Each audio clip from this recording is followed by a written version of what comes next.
It's to reconnect people with their planet Earth.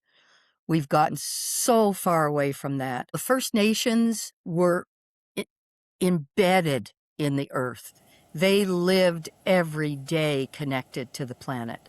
We have gotten so far away from that because now we have electricity, we each have our individual homes, there's no longer that close connection. We stay in our homes if we have horrible storms. We think we're protected. And we have used the planet as one great big resource for humans to deplete.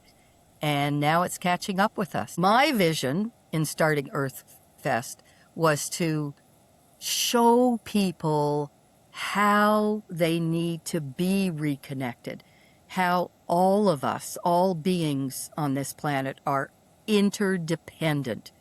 We couldn't survive if we didn't have the insects, the birds, the water, the trees. We're all tied together. Welcome to Ecofactors, a podcast from the Atlantic Wildlife Institute on Canada's East Coast. We sit down with people doing the real work and the communities pushing back against development that doesn't make sense for us or those we share the environment with. We are united with our guests from everywhere in honest conversations about what it actually takes to protect the earth that we call home.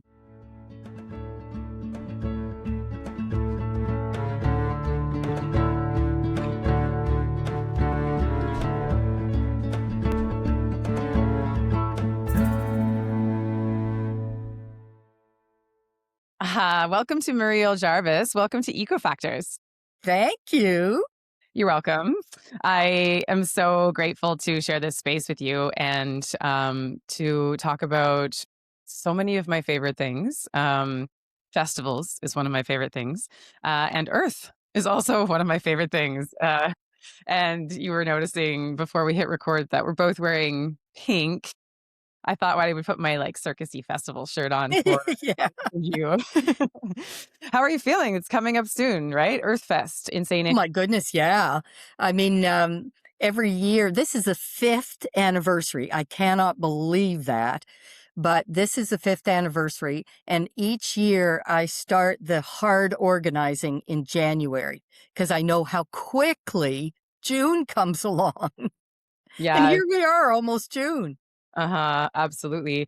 And so to give you a proper introduction, I don't know that I could do it. I could say founder of Earth Fest in St. Andrews, but I'm sure there's so much more to that. So if you were introducing yourself, how would you let everyone know who you are? Well, I guess you could call me the initial founder. And actually, I'll give a little bit of background on that. I was not always an avid environmentalist. I was, appreciated the environment and the planet and so on. But what really took me from 0 to 60 was one year my husband and I were out sailing for a week. And when you're sailing, there's lots of downtime. So I brought lots of stuff to read. And one of the things I brought to read was about 6 months worth of National Geographic that I had not read. And as I was reading, the back then, that was probably 8 to 10 years ago, all of the articles were talking about the devastating effect that humans were having on our planet. And scientific data, numbers, stories, and it really hit home with me. And after that experience, I thought, I have to do something. And a few months later, I happened to read a book that talked about festivals as being a good way to reconnect people with their planet Earth. So I thought, well, I'm an organizer. I could organize a festival. So that was the beginning of Earth Fest. And that was if this is the 5th year, I think that was in 2021, maybe, that the first Earth Fest, or 2022. 22, 23, 24, 25, 26. 2022 was the first Earth Fest. Yeah, 22 makes a little more sense, I think, than 21 because 21 was peak COVID period. Yeah, yeah. Yeah. Give us all lots of time to think, all of us organizers, lots of time to think about what we're organizing when the world comes back to gathering state. Thank you for that introduction. Also, sailing around reading National Geographic sounds amazing. I should probably do that with my summer next summer. And I love those pivotal moments and the stories of how we don't actually start somewhere that we end up. Life isn't like that. There's no linear line. And in fact, there are these things that can influence us along the way, people and events that change our lives and therefore the lives of everyone around us like for permanently. Um and in this case for the better.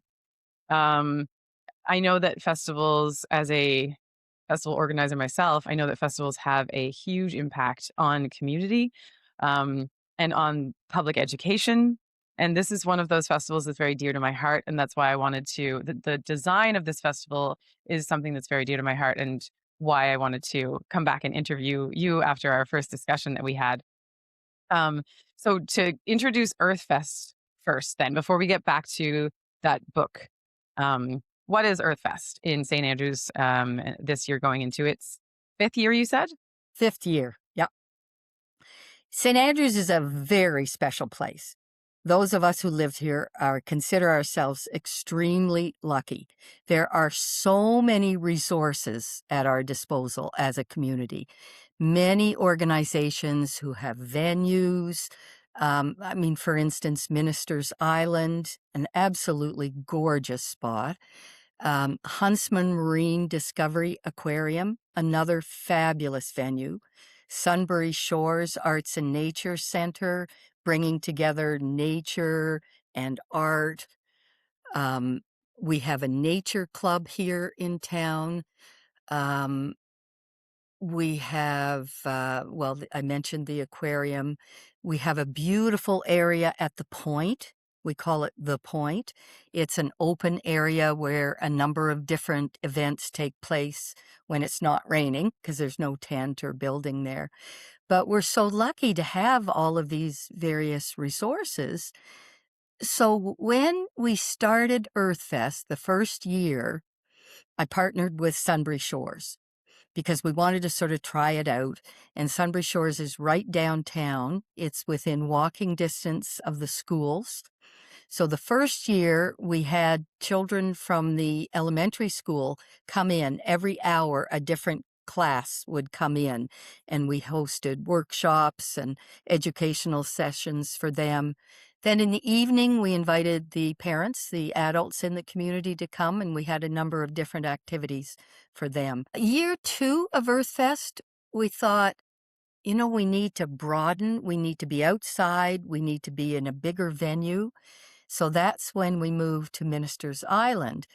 And for year two and year three, we were only on Minister's Island for the whole of Earthfest, and it was a one-day festival. In year four, we brought together the leaders of these various organizations in St. Andrews and said, what can we do to work together to make Earthfest bigger and more community oriented? So that's when we moved from a one-day festival on Minister's Island to, last year, it was a 7-day festival throughout the community. Kingsbury Garden, Huntsman, Sunbury Shores, Minister's Island, Nature Club, all involved. So that, just, last year, 7 days, too much, way too much. So this year we've moved back, but we're 5 days this year and 5 consecutive days. But we still are in every different venue. So we've got activities at Kingsbury, at Minister's Island, at Huntsman, the Nature Club, Sunbury Shores, all of them are involved.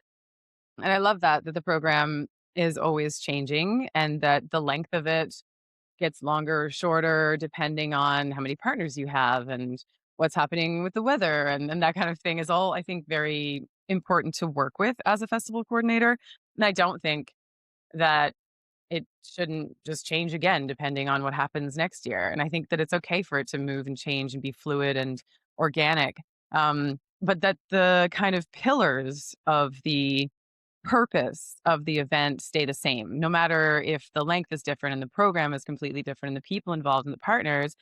those pillars that uphold your reason why, like your big reason why, stay the same. And so what is that? What is the purpose of Earthfest?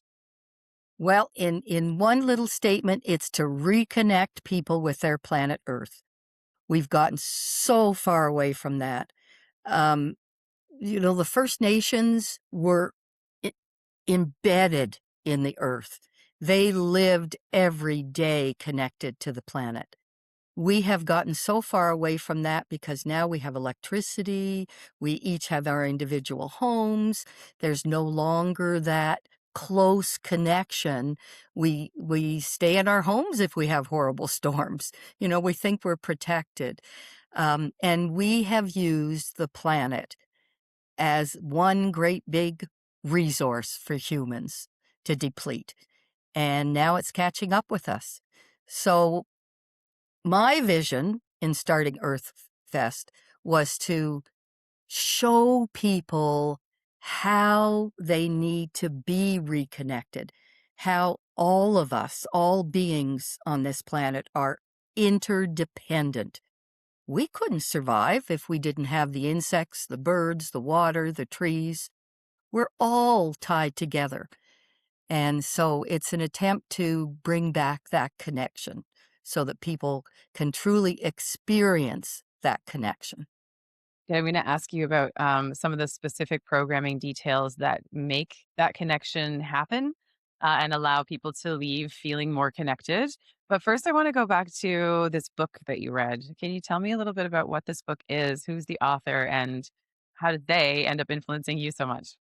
Yes. So the book was called Imagination is the Key to Unlocking the Environmental Crisis. And it was written by Chris Sunderland. And he is from Bristol, England. And when I finished the book, there was a whole section at the back trying to motivate people around the world to host festivals. And I thought, well, let me get in touch with him and see what it's about. So I connected with him and said I was interested in starting a festival here in little old St. Andrews, New Brunswick. So we have maintained a connection since then. And he was part of starting a festival in Bristol, England. And when he first started the festival, they called it Friends of a Garden. And now he's changed the name to Earthfest. So there's a possibility, who knows how many years it might take, but there is a possibility that an Earthfest could be organized in many parts of the world. My most exciting experience in the last few months was getting a text from people in Kingston, Ontario, who had seen the website because I developed an Earthfest website and said, "Could we use your logo? We're going to start an Earthfest." I said, "Oh my God, of course you can use the logo. This is so exciting." So at least now there are two Earthfests in Canada, and the hope is that it might continue. But Chris Sunderland, the author of Imagination is the Key, has also been involved in many other initiatives in England to try and or not convince, but try and reconnect people again to their planet. In the hopes that they will have the same inspiration that he had for writing the book, I suppose. And Yes. when you spoke with Chris Sunderland, I'm sure he felt a little bit like you felt when Ontario contacted you, right? That, "Oh my gosh, someone gets it." That's the whole goal of writing the book, and I'm sure speaking with him was really inspiring. Yeah, Um, very. do you continue to keep contact with him? Send him Absolutely. messages? Yeah. Yeah. So he started his festival as a one-day event, and then 2 years ago, they broadened to a number of days, and that's when we also in St. Andrews broadened to a number of days. And Chris Googled into or Zoomed in to our meeting with the various organizations here in St. Andrews and talked about making it a multi-day event. So that's when we decided to make it multi-day. So he continues with the Earthfest in Bristol, and I was just in touch with him a few weeks ago, and they're working on their schedule for this year, so he's going to send me the schedule when it's all done. And they also developed something that was really neat that we now have in St. Andrews, and that's called an Earth Trail. And the Earth Trail is the story of the Earth over the last 4 billion years with words and music. And here in St. Andrews, it's a trail. So we will be putting the Earth Trail um, stakes, I guess, in the ground during Earth Fest, and people move from stake to stake with their iPhone, and there's a QR code for each one, and you get the history, the first billion years, and what happened, and how the bacteria and stuff started to coalesce, and then the ferns grew, and it's really compelling And that's a permanent fixture in St. Andrews once the just for festival the gets. summer. Okay. Yeah, because the snow would kinda melt the signs. Okay. Yeah, so, I do love those kind of permanent fixtures, and I think that I mean, Bristol's a good example. I don't know if everyone who's listening knows where Bristol is or what it's like, but it's full of kind of active entrepreneurial style go-getters and artists and, people who are traveling through or people who just, like, live in their campers on the beach, and then, like, all of this culture is happening all the time in Bristol, but it didn't just start out like that, it was just another place on Earth. Yes, it's a beautiful beach and a coastline, but it is the way that it is because the people made it like that. And Yeah, yeah. these festivals can do that. They can completely transform a culture to, I think, showcase what is already happening in beautiful St. Andrews. Here's why beautiful St. Andrews is beautiful. And here's some of our beautiful venues. And please come down and spend the weekend. And that's great for tourism, etc. But a festival can also stretch the boundaries of what is possible in a public education, public gathering kind of scenario. And I think EarthFest is doing that in several different ways. Do you want to talk a little bit about some of the pieces of programming that you're really excited about this year?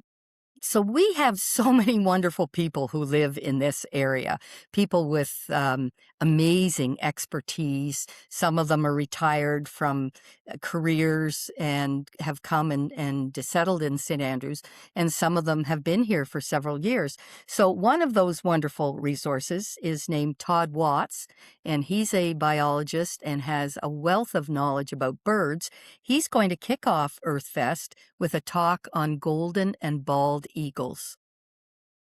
And we're also hoping that Justin Sapier from First Nations in the Fredericton area will come down and do an opening ceremony. Last year, he came with his two sons and was part of the launch of EarthFest, and it was just so so compelling. Um, in just a short period of time, he said, when you pray, you ask for things. When we pray as First Nations, we thank you for the things that we have. And that just hit home immediately. Um, then EarthFest also coincides with World Ocean Day, and Huntsman Discovery Aquarium is all about the ocean. So on the Saturday, well, there's a huge ocean day, activities, events, games for children. The Rescue Center is going to be there. There are eco art that is being shown, and there's a really beautiful film that I've already seen about humpback whales in the Sargasso Sea. So this is special for Earthfest at the Huntsman. And Sunbury Shores on the Friday is going to be again zeroing in on the oceans. There's going to be an opportunity for a group silk screen where people can drop in over the course of the day and add to a silk screen about the ocean. Then there'll be a reception. And then in the evening, a panel discussion between scientists and artists looking at how they can work together to promote the health of the oceans. On the Sunday, and then special film on Saturday night, um, Beyond Zero.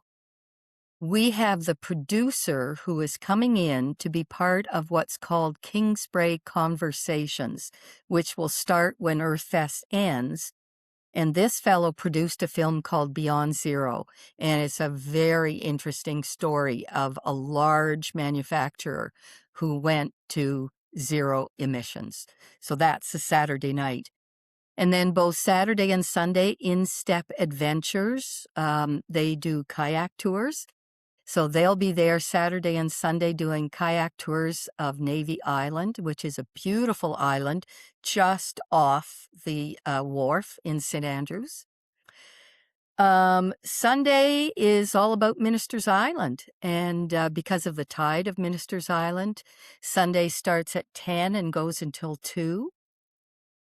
This day is so important because we've got a gathering of 10 plus provincial organizations, environmental organizations, coming together in what we're calling a climate solutions hub.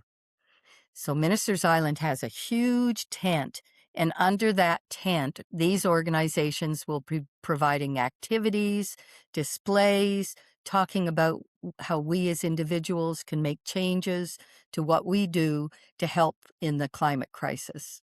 There are going to be trail walks, mushroom walks, drumming. Oh my goodness. There's a fellow here in St. Andrews who's come from Colombia. He has an assortment of drums, and everyone comes together with their drum that he provides, and he orchestrates them, and they all drum together. It is so emotional. And that will happen in the bathhouse on Minister's Island, and that's something that should not be missed. And then Sistema, the youth orchestra, the New Brunswick Youth Orchestra, is coming on Monday afternoon. So when Minister's Island closes at 2 p.m., Sistema will do a special performance at the Kira Amphitheater, which is part of Kingsbray Garden. And they will be doing music in celebration of the planet. So again, that cannot be missed, and it's entry by donation. And Monday night, we have a very special theatrical production. It's a mixture of words, music, movement, telling the stories of how climate is impacting the coastal communities of Newfoundland and Labrador. And that is going to be at the Huntsman Theater at 7:30. So a great program, very exciting events and activities. All of it is on our website. So I urge people to go to the website, earthfest.info, and all of it in detail. Most of it is free. Amazing. Good job keeping it free and accessible to everyone. And also, I'm really inspired by the cross sector programming has always been something that fascinates me because the outcomes are usually more solutions based. So, where you have scientists and artists on a speaking panel together is amazing. Like, those are the kinds of things that you should win awards for because the world doesn't do it by default. We work in silos and we kind of section off like, here's what I studied in university, and then I went to do this job. But they're so much more effective and so much more interesting if we realize that, hey, we all live on Earth. We probably have some solutions or something that we're doing in our department, our sector, our world, our circles, that if we went over and crossed into another circle and worked together with those people that we don't normally work with, we would have a better design and have a better Earth. Urban planners working with the environmental scientists to make sure that the city's drainage, for example, works for where the water is draining out to, which is everyone who's living in the ocean, just as a really easy example, or like cyclists who, the I could go on and on and on. Artists working with urban planners to design cities that work better for cyclists and active transportation. Um, it's those kinds of things that are the result of something like Earthfest. St. Andrews becomes a better place each year because it's more connected more interactive, and more solutions based. Yeah, I mean, definitely you're talking about cross-pollination. It's absolutely the way we've gotta go. I mean, the planet does not live in silos. Everything is connected. So we're not gonna find solutions by staying in silos. Yeah, you make a really good point. We all have to bring our own perspectives, our own backgrounds and understanding to make a better solution for how we move forward. Um, one of the activities at the Climate Solutions Hub is a talking circle. So the New Brunswick Seniors for Climate organization, and I just have to say something about Seniors for Climate because it's a fabulous national organization all across the country. But here in New Brunswick, we have created a Seniors for Climate New Brunswick organization. And that is who is sponsoring the Minister's Island Earth Fest so that it can be free, and also sponsoring the Climate Solutions Hub. So one of their activities is to do a talking circle. Dr. Mo Qureshi from the Conservation Council of New Brunswick is going to do a presentation on power for the people, so on energy. And following that presentation, Seniors for Climate New Brunswick will facilitate a talking circle so that people can share what they've heard, what they understand, how the information can work together. So it's an opportunity to cross pollinate and listen to each other and see what new ideas might come out of it. Amazing. And I should say that the podcast is brought to life and made possible by Atlantic Wildlife Institute. And we are sending someone down to represent Atlantic Wildlife Institute in the community that is also representing the Protect the Chignecto Isthmus Coalition, or Protect the Chignecto Isthmus. I want to know, out of all of those amazing things, how do you measure your success? Yeah, um, that is a very good point. What we've done so far is just measured success based on numbers because we have kept track of how many people have attended every one of the activities. Last year, we had 700 people attend. So that's a good indication of the level of interest, but we haven't sort of interviewed any of those people to see if they've made any changes in their lives, if they've used any of the information. Um, but that would be a next step that we could do. For instance, one of the display tables at the Climate Solutions Hub is Carl Divenvoorden, who is an amazing proponent for solar and electric vehicles. And he will be talking about his solar energy. He has the program on CBC, which is wonderful. He has the weekly newsletter that he sends out. Um, and I think what he's been able to do is help people make changes to their everyday lives. So if we could measure that kind of change, it would be great. Absolutely. And some of it you get through like anecdotal evidence, like what people are talking about in the town, what people are programming in their school curriculum, um, and then your increase of partners every year. So if you have people who are interested in partnering with the festival every year on an increasing basis, or you have return partners, that's another way to gauge your success. That call from Ontario is a definite key performance indicator in my festival brain.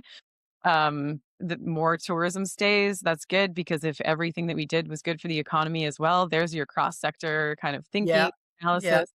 And then the other thing that I think is one of the ways that you can gauge, and now that I mentioned this, maybe you'll be like ping, ping, ping, ping about actually we are successful in this way and that way, is when you make the dinner table conversation in the average person's household. So when people go home and they talk about what they learned or what they did or the friend they made or something that they connected with, or they went kayaking for the first time, or they watched a beautiful sunset, or they can't wait till next year, or whatever it is, and all they talk about at the dinner table, I feel like that is your main gauge for success. So keep an eye out for those things this year. Yeah, I mean, we could even ask people to go on the website afterwards and make comments. We could have a section of the website. I'm gonna make note of that. So Uh, to add a section to the website where people can give feedback. Yeah. And perhaps answer a few questions of what could be included next year and what did they really get the most from this year and that sort of thing. Yeah. I wonder, just as a kind of closing conversation, have any politicians been invited? And is there a way to influence what's happening at that kind of level with your amazing festival? Well, in the past, we have had the Green Party take part. One year, the Liberal Party also had a display. We have certainly put out invitations to the politicians. Um, just trying to think whether some of them have probably attended. Yes, they have attended. Yes, Um, I know it's a little bit late in the game, but maybe an invitation to Susan Holt, as she is a self-proclaimed environmentalist. She might be a perfect person to introduce the weekend. And I'm making note of that. yeah, um, in the in the a spirit of connecting with our politicians in that way, of giving them different ways to also have eye openers of all the amazing work that's being done by citizens like yourself. And I hope that after this year's festival, your cup is filled and that you will continue to do this great festival so that next year I can come. What can people do to help make this year a success? Thank you, Lisa. My dream would be to have an organization agree to take on the organizing of it because it's a huge job. And as I get older, have less energy. And so the ideal would be to have an organization that saw this as their um, flag, as their flagship So, activity every mhm. year. Yeah, absolutely. And how about this year? People can go to the website, Yes. earthfest.info. Correct, earthfest.info, and on the website is a list of every one of the activities, the times, the venues. There's background information on what Earthfest is and what it's intended to do, and there are also pictures and examples of past Earthfests. And last year we had a videographer videotape various activities and put together 3 short little videos that are on YouTube, and they're on the website as well, and they're just fantastic with Amazing. music in the background. Mhm. Is there a Facebook page as well? I am so bad at Facebook. Yes, I've got a Facebook page, I guess, but I just don't know what to do with it. So, Fair enough. Yeah. yes, there is a Facebook page, but I need to find out how to populate it. Okay, cool. Well, thank you so much. And I hope that everybody who gets a chance goes this year. And I'm going to put this podcast episode out as soon as I can. And I'll put the addresses and things like that into the show notes. And I'll put them on the screen too, so that everybody can find you and find your programming and make their way down to St. Andrews on the week of June 4th to the 8th. June 4th to the 8th. There we go. Uh, Amazing. Thank you, Lisa, so much, and thank you for everything that you do. You're just so full of energy, so Thank you full so of much. ideas. Well, I eat those words. So thank you. Have a beautiful festival this year, and I hope to see you soon. Thank you.